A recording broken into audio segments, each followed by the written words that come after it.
Hey everyone, so after watching the last video, you may be wondering why is there a V16 on the screen, and no, it is not time to redo the owl. Instead, this is a bit of a bonus episode. We're going to be redoing the Rhino. This is going to be the Rhino R. Now the reason that I wanted to do this today was I had this idea.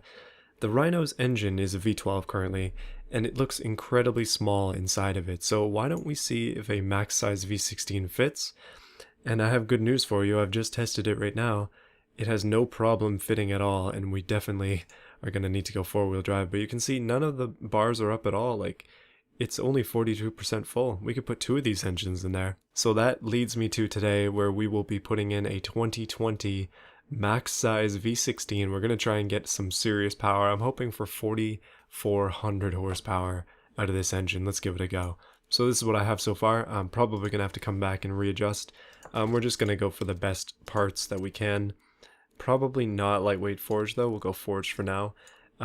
What we're probably going to have to do is, you can kind of see where this is going, but full quality sliders, just twin turbos, like the best that we can get for now.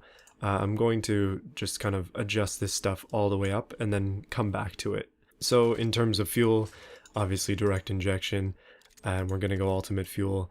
I'm worried we're probably going to need full everything here. This is not going to be all the way up though. Just from my experience with the Saint Ultra R, that's what I'm kind of getting out of it. And the exhaust is also going to be, whoa, laggy, but it needs to be max size. Right, so right out of the gate we are having piston failure, and we're also at 1,771 horsepower. So that is a 21 liter 90 degree V16. Oh my goodness. Let's start tuning it and see if we can do a little bit better than that. I know we can, so we'll just have to play with the compression. And while we're here, I will quickly switch to lightweight forge just because, oh, hold on, that broke it even further. Yeah, so actually forged is better for this application. Just seems like our RPM is too high. Now I haven't really played automation in a while, which may come as a surprise to some people because that's like the main thing on this channel. But the reason is that we've been doing all this game stuff, and I just haven't had a chance to play the actual game for a while. The last time I played automation, I spent 3 hours exporting cars. So our compression is currently 13 to 2, which is insane. We're also going to need to just quickly look at this. So our compressor is unfortunately restrictive, but it's as big as it can be. Generally speaking, we can lower the turbine until we get more power, and the intercooler might be too big as well. And it seems like it might be just a little too big. We'll probably have to increase the size of this. Yeah, I mean, we're kind of tuning for a large intercooler, but we'll continue with compression tuning for now, and I'll get back to you when I've made some decent power. Alright, first lower of the turbine, and immediate knocking. That's not good. Second lower of the turbine, and my goodness, we are making too much power for our own good currently. The fuel is all the way up, so it's got to be compression that is hurting us here, so we're going to have to lower that down. It's all about that balance with these turbo engines. Oh, and there you go. So too high compression, we just gained 600 horsepower from just a little bit of a tweak. So because the gains from raising compression do not outweigh the gains from just simply lowering the turbine, I've lowered the compression quite a bit. This is going to make some really weird adjustments, like the power curve is already way off, but we are breaking the sound barrier currently. This is over 3,000 horsepower. That is 3,400, and it's still going up. Goodness. Okay, we have broken my record for the most powerful car, and we just creased 400 horsepower, or 4,000 horsepower, I mean. Oh wow, that is a torque cliff though. 4,471. 4,567. I think my eyes have deceived me. That is 5,000. And I've been looking at torque this entire time, haven't I? 5,000 newton meters of torque. Oh my goodness. So I was excited there for a second, but I was actually looking at the torque figure. We've reached 5,000 newton meters of torque, which is basically, the Rhino right now is going to turn the earth before it turns itself with that much torque. But we're currently at a pretty stable 4,152 horsepower. I'm going to start tuning for power now. You can see the torque is a significant cliff with a small plateau, and then it just dies. But I do want to make some decent power as well. I'm okay with sacrificing a bit of torque for some power, so I'm going to start lowering this compression again, and we're going to continue to tweak the turbine until we can get some decent power out of it as well. It seems like, well, it seems like something that could be easily seen as a bad thing, but having turbine restriction actually does give you more power. So we're at 4,200 horsepower right now, and 5,244 newton meters of torque. I didn't even know that this was, like, I've seen people get up to 4,400 before, but yeah, I did not think it would be this easy. Alright, as with all things, we've gotten up to 4,200 horsepower. Again, I think the highest horsepower I had before this was 3,400, so that is 800 more horsepower than before. We can probably... oh, we're just losing power if we lower the air ratio. Oh, we are getting a bit of power out of lowering max boost, though. That should help us a little bit. But things are getting to the point where I'm not sure what else to adjust. However, this max boost lowering is indeed getting us just a little bit of that extra power. So that's 4,200. If it was 4,700, we'd be like, I don't even know, jet engines at that point. But 4,272 horsepower. I have never felt this much power in game, so I'm actually very excited about this. I think we're good here, and I'm just going to go over everything else quickly. RPM wise, we can probably lower this down. We're not going to be getting too high in the RPM with that much power. I mean, 8,000 is quite a bit, but yeah. Ignition timing is probably going to stay maxed, at least for now. We're still tweaking the turbine and stuff, but everything else seems to be fine, or at least as fine as it's going to be for now. Alright, just a slight raise of the turbine is actually lowering our torque, but raising our power by just a very small amount. So I'm going to leave it there. That's 4,275. Going down with the boost does give us a little bit more, but it does come to a point, or at least it did before, where it started to go down again. We're losing torque, but we are gaining 1 power for every torque we lose, so that's fine. My hope, like I said before, was 4,400. If we can get 4,300, I'll be satisfied. It doesn't need to be anything crazy. I say anything crazy, but we're currently dealing with a 4,300 horsepower V16 that is 21 liters, which is a little crazy. Okay, so we're losing a lot of torque here in order to gain a small amount of horsepower, and honestly I think it's worth it just to raise this back up. Yeah, I'm definitely thinking that the torque will be important in this build. Like we're losing more torque than it's worth in order to gain 10 more horsepower. So I think for the Brodozer, or not Brodozer, I'm going to call it that like 100 times this video, but I think for the Rhino R, we're going to stick with 4,300 horsepower and almost 5,200 newton meters of torque. You could definitely get a little bit more out of it, but for this build, that's more than enough. This is going to be great. It does have a few issues. The piston reliability and stuff are, I mean, they're not the greatest. They're under 50%. I mean, for the sake of our builds here, it doesn't matter. I know that some people like to complain about that, but guys, it's not that big a deal. So when it comes to, oh, hold on, let's check that thing out. There's a lot of room in the Rhino. I'm still thinking about putting another engine in. Come on, automation, let us do dual engines. So I've been dreaming this one up for a while, at least engine-wise, getting the twin turbos on there, that big power in the Rhino.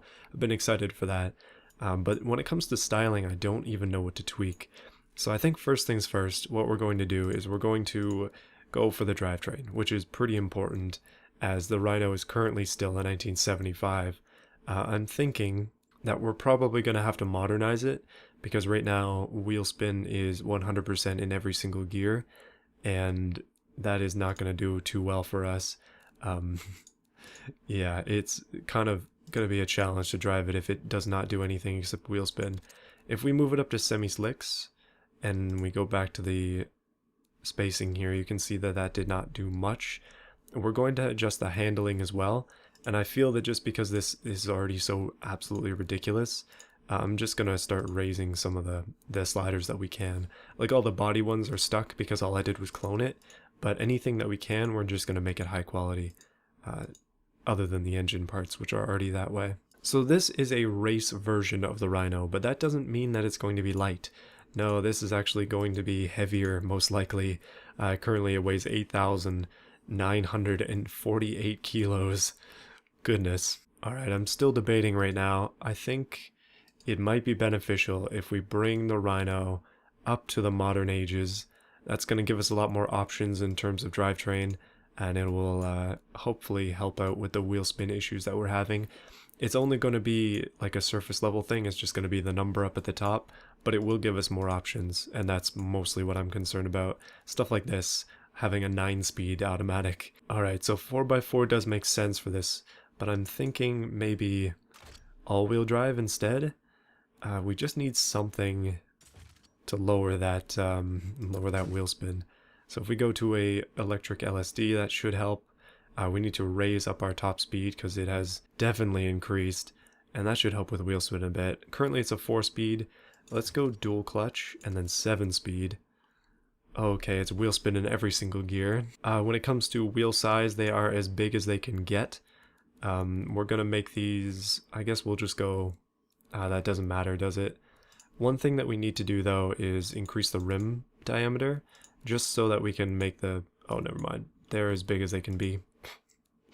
Dang it, this thing is not gonna stop. Oh geez, okay. I'm a little more afraid now than I was previously. Okay, I'm switching to active comfort, and I'm going to switch to semi-active suspension as well. We're going to go for a race preset, just to help it handle, and the ride height is currently as low as it can get. So this is definitely a more track-oriented Rhino.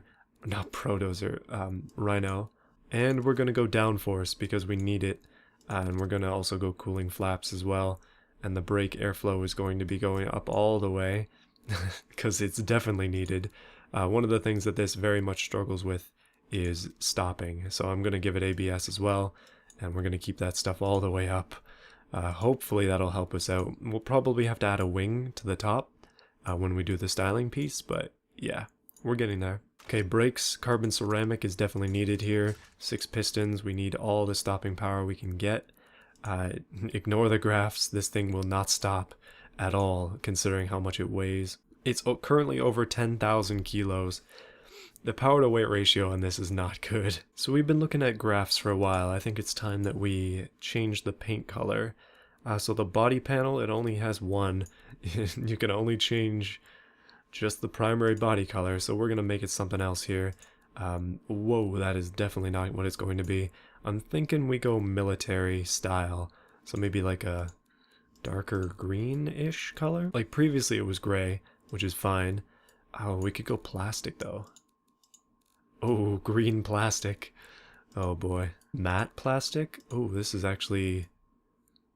That's not even that bad. It's a little bit too light, but it's not the worst thing ever. But now I'm thinking, oh, okay, I was thinking desert camo, but these colors are just not quite what I would have wanted for that. Okay, there we go, advanced paint mode. We should be able to come up with a little bit of a better color here. Just that dark green is what we're looking for. There we go. Okay, we've got the green that I was after. We'll fix these little issues here too. I figured out how to do that. At least I think I did. We should just be able to take these light...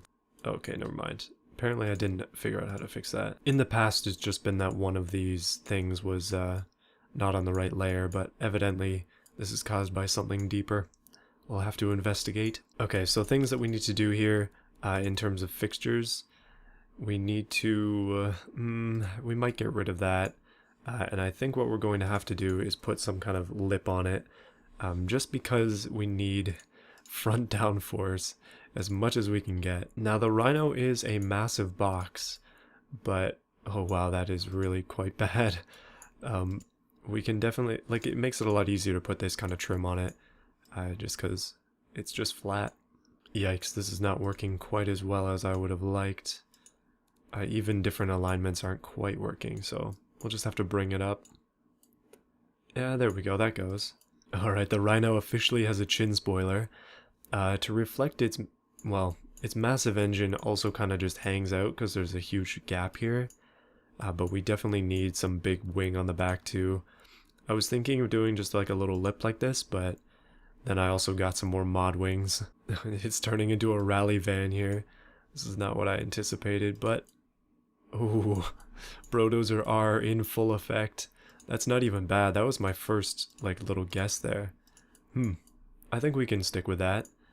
It's not the worst thing ever. Now we do have a few extra things here as well, mainly lights. We also have, I think there's some other stuff that I'm just missing.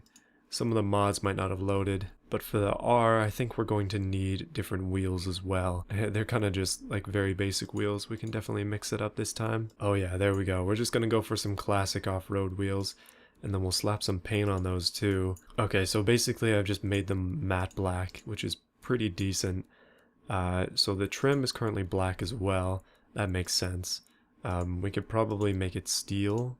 Although, what even is the trim on this? I have no idea. And the brakes are pink. I'm gonna make them red. I don't know why I made them pink before, but I did. But that is not the worst looking Rhino I've ever seen. I think we're making good use out of what we've got here. So I figured out the source of that issue is the backlights. So I'm gonna swap them out. Oh, looks like we've got some Porsche lights in the back. But we definitely need some square ones for this. Maybe if we just... Yeah, these lights, for whatever reason, don't quite work on it, so I'm gonna try something else, maybe. Alright, so when you put them on the outside like this, it does seem to fix things for whatever reason. It's just that, like, one piece of the body panel. So I'm just gonna do... Oh, see, it's kind of forming there at the bottom. I was thinking I'd just do 4. Yeah, that's a little bit better. It's just kind of like 4 of the same light that there was there before. We definitely didn't need to update this too much, but... The sport plate is actually living up to its name, so I'm going to change it to Eco, because you can tell this thing gets good fuel economy. One last little touch, we're going to make these a lot bigger, just because, well, it needs it. The exhaust is quite a bit more needed than it was before. Alright, so some things to note. The Rhino R can indeed go 117 now. It has somehow graduated in its top speed. It is even higher than it was before. Still sticking with the dual clutch, not sure if that's going to make it any better or not. We could go sequential probably. Kind of just messing with things until we get it down. We could try a manual 4-speed, go to like a 9-speed auto. Yeah, I don't know, nothing is really quite working. Seems to all be pretty much the same in terms of wheel spin. 0 to 100 in 11.6 seconds, that is not quick. Despite the power, this thing is deceivingly slow. Right, one thing that we have not adjusted is the spacing. Gonna bring that down quite a bit. It's gonna be slow to take off, but that's kind of okay. You know what? Higher spacing actually lowers the wheel spin. But for the sake of this build, I think we're gonna need low spacing. I don't know. Next thing up on the list is the downforce. It actually does make downforce. Oh, wow. Oh, geez. Okay, that steering is real bad. We'll have to adjust that. But hold on a minute. We need to add some sort of downforce. We have active wings now, which is good. That should help a little bit. The no expense spared on the Rhino R. Right, so I've basically just increased the wing angles completely. That's probably going to affect the handling. But it has not affected the top speed at all, which is surprising. I'm thinking, I said we weren't going to do any weight reduction. I'm going to take out the back seats at the very back, which will just lower it by a small amount. I don't know, just because it's got to change it just a little bit. And then here is where we have some issues. Our wheels are probably going to need to be adjusted, specifically the... Oh, we can go even wider tires? Oh geez, okay, I didn't know that we could go bigger here. This is going to hopefully fix the handling, just having bigger wheels. Currently it's not though. Its drivability is actually going down. Okay, drivability at 0%. Apparently this just does not function. Okay, what the heck is this? How is this even possible? I didn't know that you could do this. We could have been monster trucking this entire time, but... Oh wow. No way. Okay, it seems like we might have to do a full-on monster truck variation of this, because that is just massive. Unfortunately for the Rhino R, that's probably not going to work. Yeah, it doesn't look like it even drives. Either that or it's just broken the game. But that's definitely worth a try on another video. For now, I'm going to shrink it back down and see if we can at least get the curve in the right place. Okay, so we have a curve again. That is a good sign. I'm going to shrink these down until it sort of starts to line up at least a little bit. Evidently this does seem to be the biggest issue with it, as the drivability and sportiness are both going up. So it just seems like the wheels were a little too big. wow, they are very tiny now, and the offset is huge. I think I'm gonna leave that offset. We need that track width. Okay, so we have things a little bit better aligned now. Okay, so that's making it worse. We basically want to get like somewhere, there we go, 99.8, 99.1. Okay, so this is the right place for that. Making these smaller actually doesn't help. Oh, okay, it seems we had found the perfect place there for those. So now what we need to do is go to suspension. I had it on a race preset, but we're going to need to adjust things and hope that this actually does drive. Right, so the presets aren't actually doing anything. I think it might just be broken. And it's saying, let's see, so wheel spin, rear brake force is low. We haven't even checked the brakes, have we? Oh, goodness. Okay, so the rear brakes are not even close to strong enough is basically what it's saying. At least I think so, because this is the rear brake line, and then that's the rear grip. So this needs to be way up here, and also in terms of front stuff.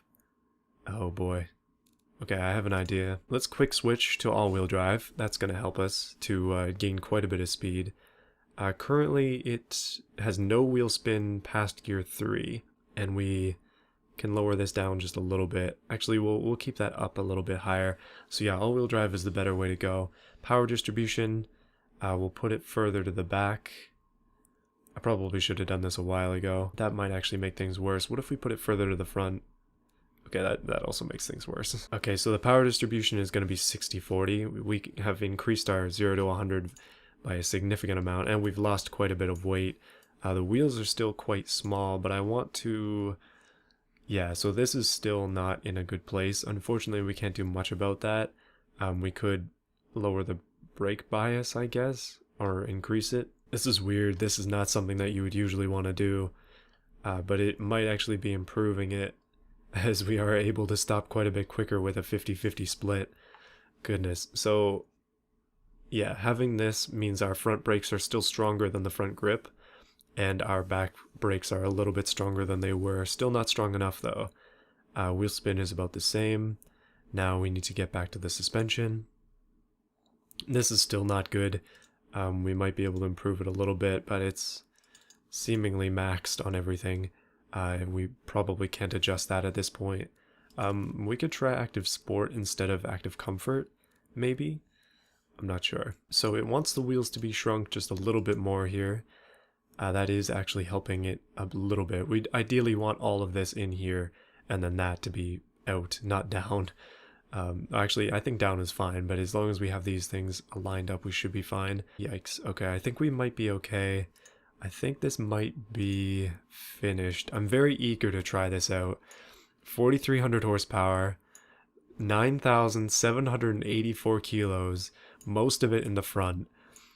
The V16 Rhino R max power is going in. Let's see what it sounds like. My goodness. So here we have the Rhino R on the left and the Rhino X12 on the right. You can see the notable differences between the two. One of them being the height difference and also the wheel size difference. The Rhino R looks like it's on the smallest wheels ever. They are the same width as the other Rhino, but they are quite a bit smaller just for the drivability's sake. However, they do look pretty much the same. Now, when it comes to driving characteristics, things are quite a bit different between these two. So let's start off with the Rhino. Now, it's four-wheel drive, it's 1975. It's got a tiny, relatively tiny V12 under there. Let's see what it's about. I'm going to give you a quick demo of the 0 to, I guess, some speed. We'll just go until the end of that jump over there and see how fast we get up to as an approximate value. And then we'll test it out with the other Rhino. So starting off, you can see that it does struggle a little bit to get up to speed. Once it gets going in the RPM though, it does do well. I mean, it's reasonably quick. And hitting a bump, it bounced around a little bit, but it's not that big a deal for this Rhino. I think it got up to about 70 or so kilometers an hour during that time. Keep in mind that this has 600 and something horsepower. Now it is time to try out the Rhino R in the same sort of test. We're not going to be comparing them in every aspect, but I think that this one is the most notable. Let's give it an acceleration with the Rhino R and you can see what I'm talking about. So again, slow to start, but not anywhere near as slow. Just ignore the warnings. Yeah, that was double the speed and about triple the height. But my goodness, it was good. Alright, so you can see that this one still struggles with that same issue of the rear brakes getting extremely hot when it's stopped. The green is a little bit more flat than I thought it would be. I didn't think it would be this green. And it does have issues in terms of reliability, but I'm not too worried about that. I think overall it's kind of the complete package. The turbo is currently overheating and the engine wants to die, but we had the same problems with the Saint Ultra R. That's kind of what happens when you try and make bulk power with an engine that's really not supposed to. That being said, the Saint Ultra R's engine, we could have dropped it in this. We would have, oh goodness, we'd have about 900 less horsepower, but the engine has 8 less cylinders, so I don't know if the weight factor would be worth it in that case. So this is probably not something that you thought you would ever see, but this Rhino can do burnouts pretty well, or just like mild power slides. Yeah, its boost is probably always up at the top at this point, which is causing the engine to again want to explode. But we do have 16 pistons to shoot out, so it's gonna take a bit of effort. Alright, I'm almost done messing with it, but I'm having a lot of fun. The Rhino R is absolutely uncontrollable, and kind of, other than speed, it's a little bit inferior to its predecessor. However, when it comes to durability, that was a pretty decent knock there, and it still goes. Pretty much no issue. I don't know, I like it way too much, even the flat-nosed variant. So last season we were testing cars on this track here. This is the Hirochi Raceway medium race circuit with 1 lap. And I'm going to do the same thing with the Rhino R just to compare it to the previous cars from last season, as this is just a bit of a bonus. So if we look at the times, you can see that the Rhino itself came in second last with a 2:08, and my goal is to beat that if we can. That'd be great. I mean, it's kind of hopefully going to happen. The Rhino R is obviously quicker, but it's so uncontrollable and just so heavy, it does not stop. This is going to be a rough lap. Alright, setting off. Our color currently matches the trees. We also have a torque meter so you can see how high it goes, but it hits peak torque pretty low. Oh goodness, I was not anticipating that much speed from this. Oh jeez. Okay, this is going to be a bit more tough than I thought. We're already blowing out smoke from the exhausts. Okay, it seems like the modern updates have definitely helped us. If we didn't raise the Brodozer chassis up to a 2020, then the brakes would still be the same as they were on the previous Brodozer, which means that this would be constantly driving on ice. But having carbon ceramic brakes is definitely a helpful piece. However, they're not going to save from daring maneuvers, I will say, so it's kind of difficult to predict where this thing is going. However, even with this much power, it doesn't feel fast, it just kind of feels like an average car. I think that's probably due to the almost 10,000 kilos of weight that it carries around with it. So this engine is surprisingly quiet. I think most of the V16s generally are, and I'm actually really looking forward to... Oh, okay, hard on the brakes again. Thank you, Lord, for ABS, and also those got up to past 700 Celsius there. Okay, come on. But yeah, I'm looking forward to modifying the Owls V16 as well to see how that does. Okay, come on, Rhino R. Let's get around the corners and stay out of the sand. It seems that the brakes have faded just a little bit. And we're gonna tap the gas on the straight here. I'm just gonna hold it down. And that's a 140, almost 0.1. Goodness, that's quick. Okay, so actually, hold on, that's not actually that quick. So we managed to beat a lot of the vehicles here, but we're very close to the Brodozer 2.0, which is the Brodozer R. So that's not terrible. But that's all I've got for today. Hopefully you enjoyed this little bonus episode. We have one more bonus episode coming, and you might be able to guess what vehicle that's going to be. But yes, next video will be the San Andreas, I think, is going to be first to get changed. So look forward to that. Upcoming in the schedule is another one of these builds. That'll be the San Andreas coming out on Friday, and then another build on Tuesday, and then another build which will be the owl next Friday. So it's going to be good. So I'll probably end up putting this in the Google Drive and maybe linking that. We'll see. If so, then go ahead and try it yourself. Hopefully you enjoyed this video. I will see you again next time.